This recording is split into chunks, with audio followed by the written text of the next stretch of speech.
Durante milenios, las sociedades humanas se desarrollaron en un marco rural y en un esquema patriarcal, donde la mujer mantuvo un papel supeditado al hombre y dedicado no solo a la preservación de la especie, sino también, y paradójicamente, de los patrones culturales, morales y sociales, como formadora principal de las siguientes generaciones.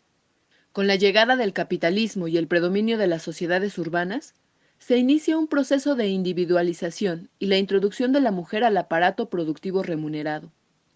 Ante esta, aún precaria pero efectiva independencia económica adquirida de grado o por fuerza, la mujer inicia la lucha aún inacabada por sus derechos políticos y económicos.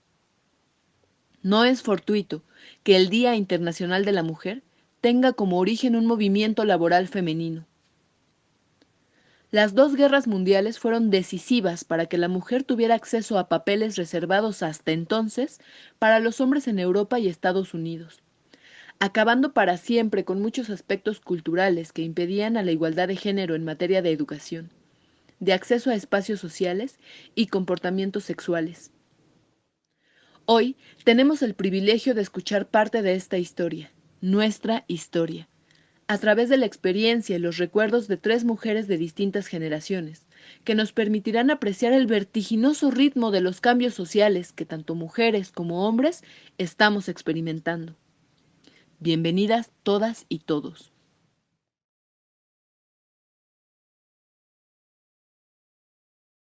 Hola, me llamo Lilian Magloire, soy mexicana, nacida en la Ciudad de México, de padre haitiano y madre mexicana. En 1985 nos mudamos a Haití y en los 90, 94 me regresé a México a estudiar en la universidad. Ahora hace 7 años que estoy de regreso en Haití y trabajo para una organización internacional. Muy buenas tardes, soy Paula Esperanza Ramírez Menguet, nací en México y tengo 49 años y medio en Haití. Mi esposo también era haitiano y mis 3 hijos son haitianos pero viven fuera de Haití. Yo soy maestra de español y de literatura española. He enseñado en varios colegios y he sido 3 veces directora de diferentes escuelas para servir. Pues bienvenidas Paula y Gillian, y muchísimas gracias de nuevo por acceder a compartir con nosotros sus experiencias de vida. El objetivo de esta conversación es principalmente que salgan unas reflexiones sobre la evolución del rol de la mujer en la sociedad, en el hogar, en la vida profesional, en la vida académica. Entonces, para comenzar me gustaría que nos comentaran un poco en su experiencia cómo perciben el rol de la mujer en la vida cotidiana y si creen que hoy es diferente a cuando ustedes crecieron. Yo creo que el rol de la mujer, el papel de la mujer en la vida de todos los días es algo que no lo podemos separar del papel del hombre. Pero no estoy diciéndolo no en manera de que uno sea superior al otro. En una época así fue probablemente, y sobre todo en nuestros países latinoamericanos así fue, que el hombre era el famoso machismo, y en México nosotros lo vimos tal vez algunas veces en nuestras familias, no en todas, pero algunas lo adoptaron y otras no lo adoptamos. No es cuestión de estarse disputando siempre quién es más fuerte que el otro. A mí me tocó la suerte de que tengo que mencionarlo, tengo que citarlo, que mi papá no era un machista. Era militar, era médico militar mi papá, pero no era machista, porque ya en su familia, en 2 generaciones anteriores a él, ya había tíos que habían estudiado, tíos que tenían diploma universitario, médicos, ingenieros, petroleros, etc. y tías también. Yo tenía una tía viejita, que era química farmacobióloga. Entonces, de ahí vi que las mujeres también podían hacer lo mismo que los hombres, desde el punto de vista de instrucción. Y además, me tocó la suerte de que, aunque mi mamá era muy feminista, yo soy la mayor de la familia. Mi papá nos decía en familia, fuertemente lo decía, que a él no le interesaba tener hijas buenas cocineras. Él quería tener hijas con diplomas y con la cabeza llena de cosas útiles, de conocimientos útiles. Entonces tal vez eso desde muy pequeña se me quedó grabado y yo nunca sufrí de tener o de sentirme más pequeña, más inútil o cualquier cosa en menos grado que los hombres. Claro. ¿Y tú crees que esa experiencia se compartía en la gente a tu alrededor, en tu entorno social, en el colegio? No, en algunos mi abuelita materna estaba asombrada cuando mi papá decía cosas así. Pero yo estuve siempre en colegios donde no había hombres. Yo estuve en colegios femeninos solamente, con monjitas, y ahí estuve como 10 años. Desde que terminé la escuela primaria, al internado, y hasta que terminé la escuela bancaria, que me quise ir de monja, mi papá no quiso, y pues no, entonces le hice por otro lado. ¿Y tú, Gillian? Pues yo, mi mamá también es hija de un militar. Sí, yo pero aquí lo curioso es que la machista era mi abuelita, la mamá de mi mamá. Ellas son 2 mujeres solamente y son 8 hermanos.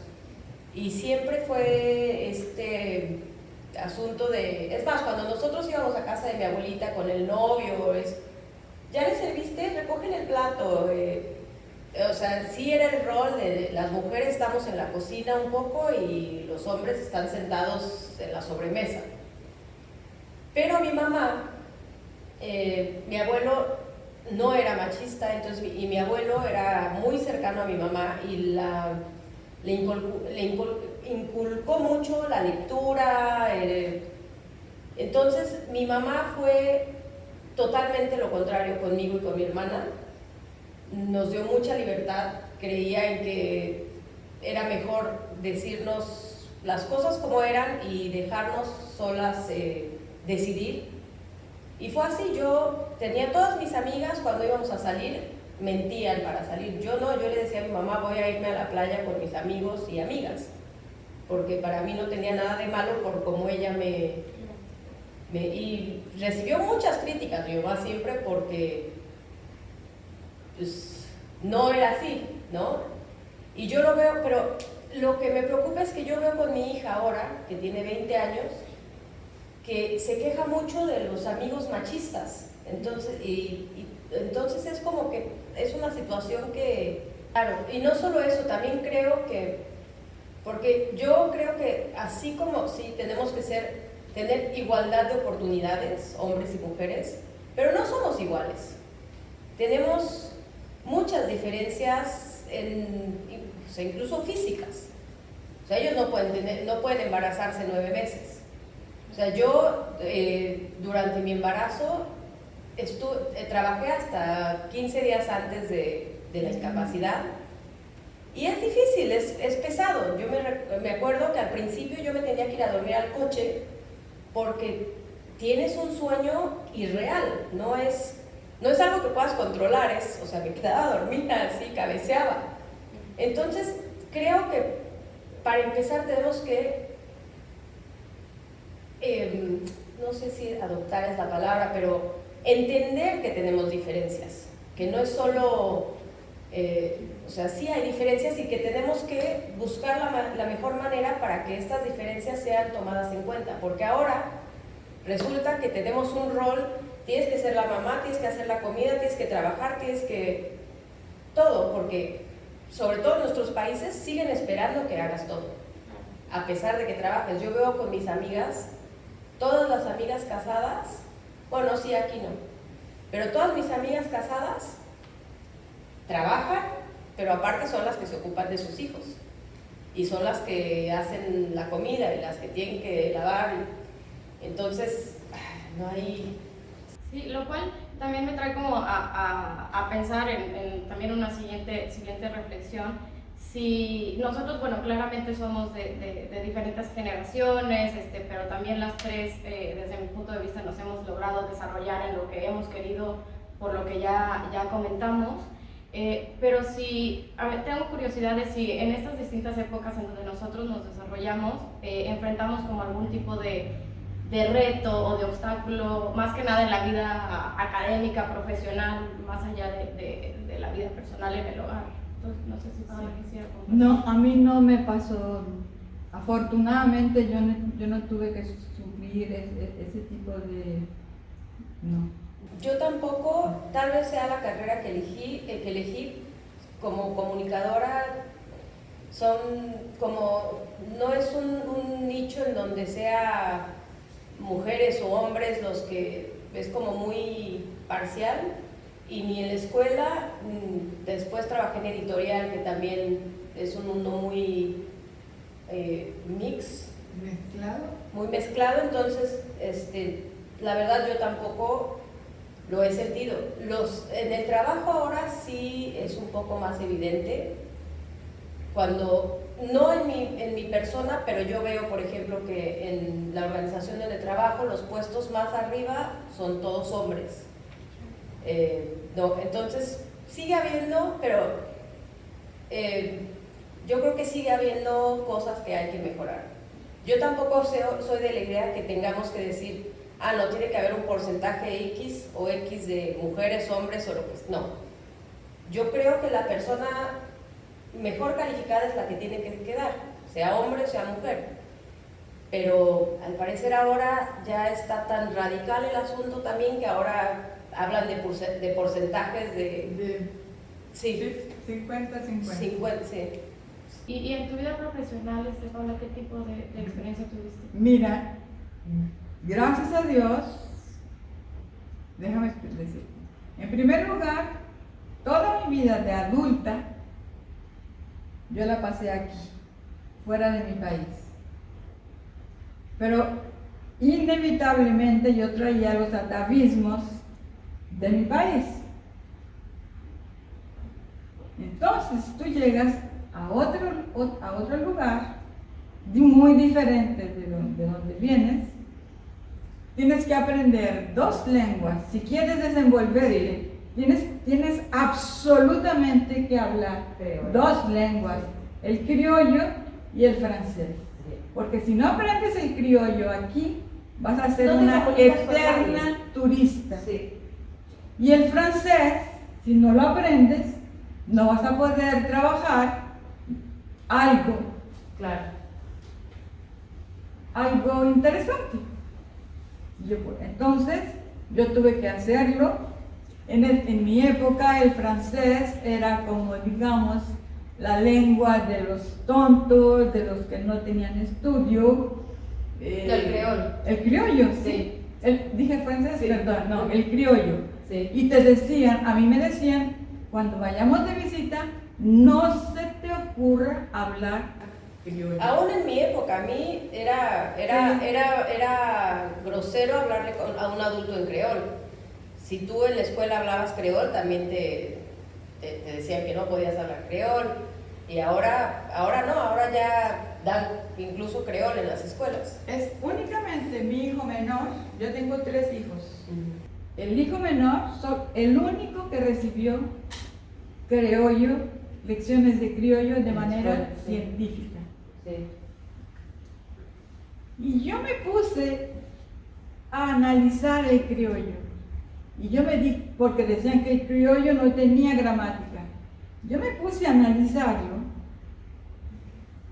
sola. Y cuando encontré algo, porque yo soy profesora de español y de literatura también, entonces yo me di cuenta que sí había una lógica en el criollo. Y se lo dije a mi esposo, el criollo tiene una gramática. No, que el criollo no tiene gramática. Y vamos a ver. Y ahí va. Y yo empecé a analizarlo. Y sí. Y Paula, que comentas que tienes 3 hijos, ¿los 3 son hombres, mujeres? No, yo tengo varones solamente. Varones hombres. ¿Y tú crees que hay alguna diferencia entre criar a un hombre ahorita o en la época a como era antes? Digo, también tomando en cuenta la experiencia que tú tuviste creciendo. Bueno, déjame decirte, yo traía ya el atavismo de la educación de mi papá militar y que a sus hijos, hasta en la manera de pararse, cuando llegaba la visita no te podías parar como tú quisieras. Había una manera para saludar. Y tenías que desaparecerte inmediatamente cuando había visita.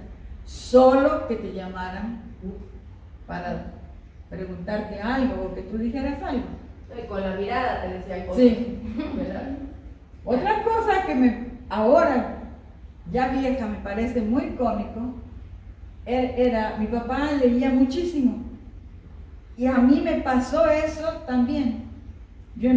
Pero los libros que yo no debía leer, los ponía en la parte más alta de los estantes donde tenía sus libros.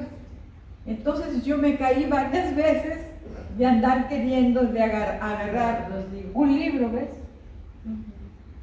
Y en una época había un libro Nana. Es un libro francés, ¿no lo han leído? No. Bueno, que es medio, ¿ok? Que no es para niños. Entonces, queriendo coger ese libro a escondidas, me caí. Y mi papá descubrió por qué me caí y qué quería tomar cuando me caí. Entonces, bueno, trató de ponerlo más alto y más escondido hacia atrás, etcétera, etcétera. Para decirle que había cosas que eran bobadas, eran tonterías. Pero, ¿y con sus hijos qué tipo de educación replicó? También, a ver, volviendo al este espíritu machista que existía. Yo traté de ser estricta con ellos. ¿Y en su trato hacia las mujeres? O sea, cuando ellos trataban con mujeres. No, normales, normal. Porque ellos, mis 2 hijos mayores, fueron adolescentes en la época del SIDA, de que la droga empezaba a circular en Haití. Entonces era una zona peligrosa. Había uno que tener mucho cuidado.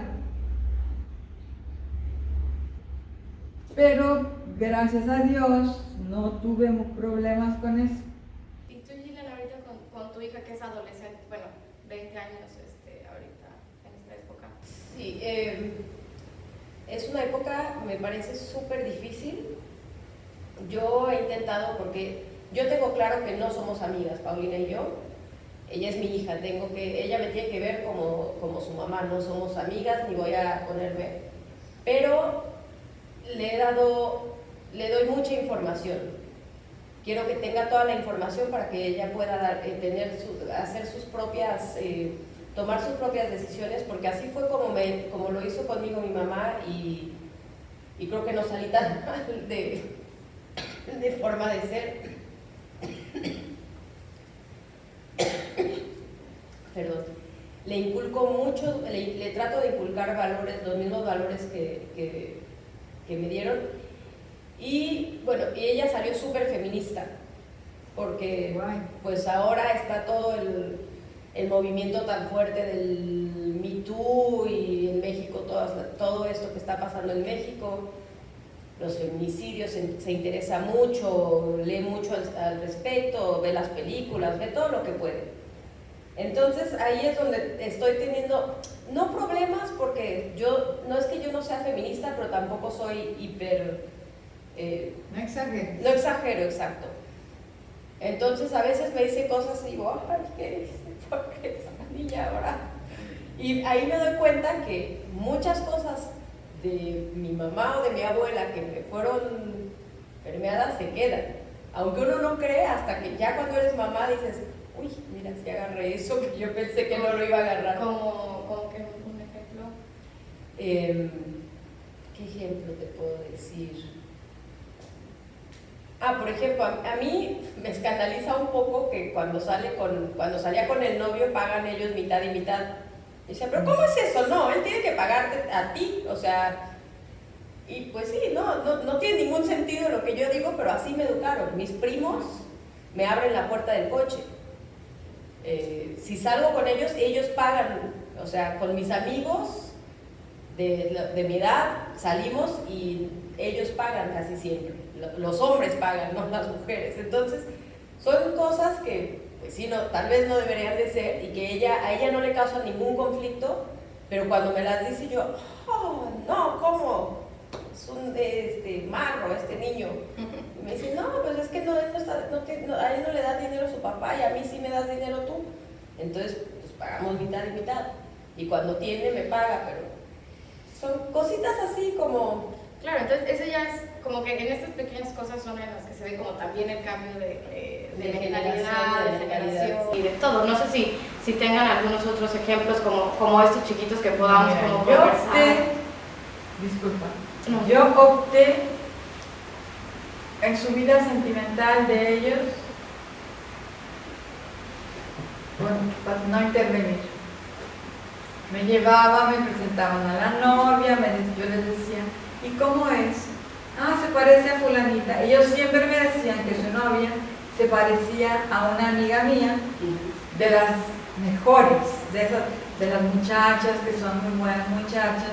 Ellos siempre me decían que su novia era como fulanita. Una amiga que yo quería mucho, o una u otra, pero siempre me ponían los mejores ejemplos. ¿Y como por qué crees que era eso? Porque si era otro tipo de mujer, otro tipo de persona, no lo ibas a aceptar. Porque iban a saber que yo iba a poner el grito en el cielo.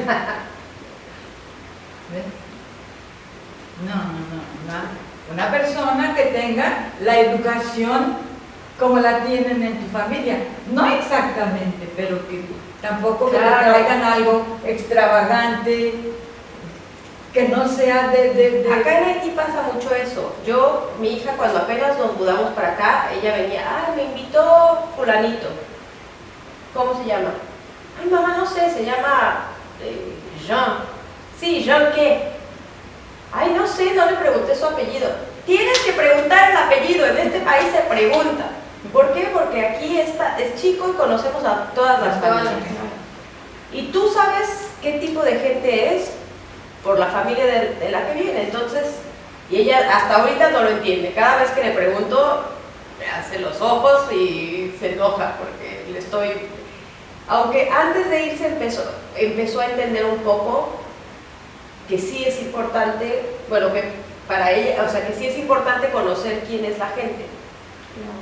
Claro, porque por ejemplo, en mi caso, yo vengo de una ciudad en el centro de México, conservadora, y a mi alrededor era como, pues yo como mujer, ¿cuándo te vas a casar? ¿Cuándo vas a tener hijos?